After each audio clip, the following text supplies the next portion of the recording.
तर गाईस तुम्ही पाहू शकता तर आपलं ग्राउंड प्रॉपर तयार झालेलं आहे आणि पोरं पण खेळायला आलेले आहे. आणि आपण काल ट्राय घेतला होता आणि आजपासून खेळायला सुरुवात करतोय. तर आपल्याकडं पोरं कमी आहे. जर कोणाला आमच्या टीममध्ये सामील व्हायचे असेल तर आम्ही 5,000 रुपये घेतो.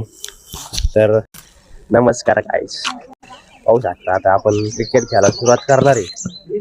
तर असंच पाच जा तुम्ही शेवटपर्यंत. आणि पहा दादा आलेला आता. दादा तो काय म्हणणं आहे? काहीच नाही म्हणणं नाही, त्याला पहिल्या बॉलत फक्त त्याची विकेट काढायची वास. म्हणजे तुम्ही पाहू शकता टिप्पू आहे, याला पहिल्या बॉल तोडवायचं आहे. अरे आपण पहिल्या बॉल गाईज चाऊट झालेला गाईज.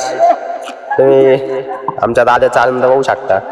तर आदित्य तो काय बोलू शकतो? तर आदित्य खूप लाजतो गाईज. तर जाऊ द्या आता, मी ब्लॉग इथं संपवतो. पुढे कंटिन्यू करा, मी तुम्हाला छोटे छोटे शॉर्ट दाखवतो. चला गाईज.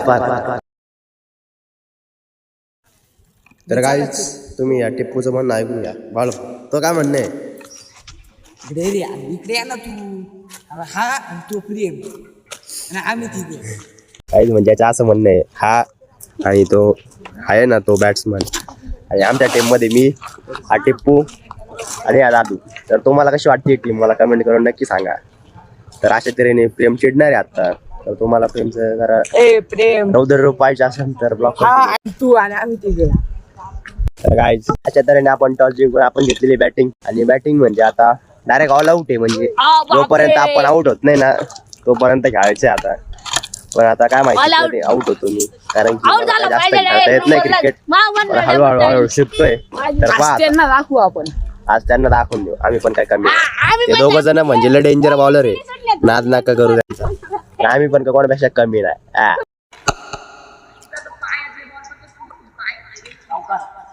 प्रतीक भाऊनी मारलेला आहे सनसनीत चौकार. पहिल्या दिवशी नाही आला तर लगेच चिडायला लागला काही सर पाहू शकता. अशा तऱ्हेने आपण 31 रन गेलेले, त्याला 32 रन करायची जिंकण्यासाठी.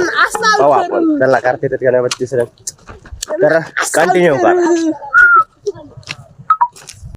तर गाईस तुम्ही पाहू शकता आपली बॅटिंग झाली आणि आता आपली बॉलिंग आहे. आणि मी टाकलेला आहे पहिला बॉल आणि टिप्पूने तो मारला पण, आणि तो मी त्याच दणक्यात बॉल अडवला. आणि आता आपल्या ग्राउंडवरचे 2-3 दगडे फेकून दिले आणि परत एकदा बुमरासारखी बॉलिंग करत आलो. आणि परत टाकला दुसरा बॉल गेला, मारता नाही आला. मग दादा गेला बॉल आणायला, आणि दादा म्हणतोय तुम्ही मला बॉल आणायलाच का पाठवताय, मला बॅटिंग द्या. म्हणून दादा खूप चिडलेला आहे. आणि आता दादानी स्वतःला दाखवायचा प्रयत्न केला. दादा काहीतरी बोलतोय पण आपल्याला ऐकू येत नाही, पाहू शकता तुम्ही. तर अशा तऱ्हेने टिप्पूचे मित्र पण आलेले. तर टिप्पूचे मित्र म्हणतायत आम्हाला पण खेळायचं आहे. आणि आम्ही काय त्यांना खेळायलाच घेत नव्हतं. पण छोट्या काय गाडी बसला, या छोट्याला काय गाडी येत नव्हती. त्या छोट्याच्या पुढचा हा कार्तिक आहे. कार्तिक काय स्कूटी चालवते बाबो. कार्तिकने डायरेक्ट हनुमान दादासारखी स्कूटी उचललेली आहे. आणि पाहू शकता आता मी कसा याड्यागत चाळे करतोय. अशा वेळी काय होतं मला समजत नाही. तर पाहू शकता तुम्ही आता. तर आता तो बाबू त्याने डायरेक्ट धूर काढला गाडीतून. कार्तिक पेटलेला, आणि कार्तिक आता त्याच्या स्कूटीतून धूर काढणार आहे. पण कार्तिकला काय त्याच्या स्कूटीतून काय धूर निघला नाही गाईस, पाहू शकता. तर तो बबलू आहे. बबलू त्यांच्याकडे पाहतोय. बबलू म्हणतोय मला पण करू द्या रे काहीतरी. पण बबलूला आपण काहीच करून देत नाही. त्याच्या बारक्याने परत एकदा सायलेन्सरमधून धूर काढला. बाप रे बाप, कार्तिक अशा तऱ्हेने चिडला आहे. कार्तिकला काही समजत नाही आहे. तर बाबल्या परत एकदा बॉल आणायला गेला. तर हा दादा आहे, येडे चाळे करत असतो गाईस, तुम्ही पाहू शकता. त्याच्यामुळे आम्ही एक दिवस रट्टे खाऊ आता. तर बाबल्या बॅटिंग करतोय, काही नाही हे संध्याकाळी बॅटिंग करायला. याच्या कोणी बॅटिंग केली ती संध्याकाळी तुम्ही सांगा. आणि परत म्हणतोय मला आउट करत नाही, हे नाही ते नाही.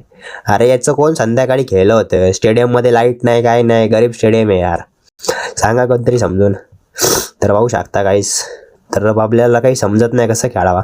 अशा तऱ्हेने संध्याकाळ झाली खूप. तर आता आपला ब्लॉग संपतोय इथंच गाईज. बाय बाय, धन्यवाद.